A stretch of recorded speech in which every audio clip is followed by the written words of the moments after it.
বড়ই বাড়ি তৈরি করো, বাড়ির এক কোণে অন্তত একটা সিংহাসন রাখার জায়গা করে দিও। একটা ছোট ঠাকুর ঘরে যদি নাও পারো, একটা কাঠের সিংহাসন যেন থাকে, আর ওই সিংহাসনে আমি একটা ছবি হোক আর ছোট্ট ঠাকুরই হোক নিতে পারবো, আর প্রতিদিন সেখানে সেবা দেবো, তাই না? যত বড়ই বাড়ি হোক, যে বাড়িতে ঠাকুর মন্দির নেই সেটা বাড়ি নয়, শ্মশান। তেমন ভগবান যে আমাদের এই একটা বাড়ি দিয়েছে, শরীরটা, এই বাড়ির ভেতরেও একটা ঠাকুরকে প্রতিষ্ঠা করতে হয়। তবে এই ঠাকুরটা কোনো কাঠের বা পাথরের বা চিত্রপটের নয়, এটা হলো মন্ত্রময় ভগবান। এই যে আমাদের গুরুদেব মন্ত্রটা দেয়, মায়েরা মন্ত্রে শুনবেন, এই মন্ত্রটা দেখবেন পঞ্চাক্ষরী বীজ মন্ত্র, কামবীজ মন্ত্রটা। গুরুদেবকে জিজ্ঞাসা করবেন যে পঞ্চাক্ষরী মন্ত্রটা কি? এই মন্ত্রটাই হলো একটা স্বরূপ, ভগবানের স্বরূপ, পূর্ণ স্বরূপ। এই মন্ত্রময় ভগবানকে আমাদের হৃদয় মন্দিরে প্রতিষ্ঠা করে দেয়।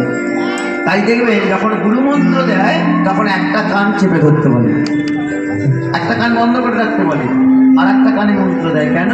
যদি কানটা ছেড়ে রাখে, এদিক দিয়ে ঢুকিয়ে এদিক দিয়ে চলে যেতে পারে, তাদের কাজ হবে না। তাই একটা কান চেপে ধরলে ওই মন্ত্রময় ভগবান হৃদয়ে স্থাপন হলো। যে শরীরে গুরুমন্ত্র হয়নি, মন্ত্রময় ভগবানের স্থাপন করা হয়নি, সেটা দেহ নয়, সেটাও শ্মশান স্বরূপ। দয়া করে বলছি, সবাই মন্ত্র নিয়ে নেবেন, আর শুধু মন্ত্র নেবেন না, ওই মন্ত্র নিয়ে প্রতিদিন অন্তত একবার জপ করবেন। জপ করবেন, দেখবেন আপনার দেহ মন প্রাণ সব শীতল হয়ে যাবে, আপনি উদ্ধার হয়ে যাবেন। এই হলো গুরুমন্ত্র। আর এই ভগবানকে যিনি প্রতিষ্ঠা করে দেন, তিনি হলেন গুরুদেব। বুঝতে পেরেছেন? তখন চন্দ্রশশী দেবী বলছে, তাহলে কি আমি নিতাই গৌরকে খাওয়াতে পারবো না? আমার তো গুরুমন্ত্র হয়নি। ওমা, হয়নি তো কি হয়েছে? আমি তো আছি, আমি তোমাকে এক্ষুনি মন্ত্র দিয়ে দেবো। তুমি এখানে এসো তো, দেখি তোমার কানটা আমার কাছে বাড়াও তো। যেই কানটা বাইরেছে অমনি কানে কানে মন্ত্র দিচ্ছে, কৃষ্ণ কেশব। বাইরে টুকু তুলে দিন তো সবাই মিলে,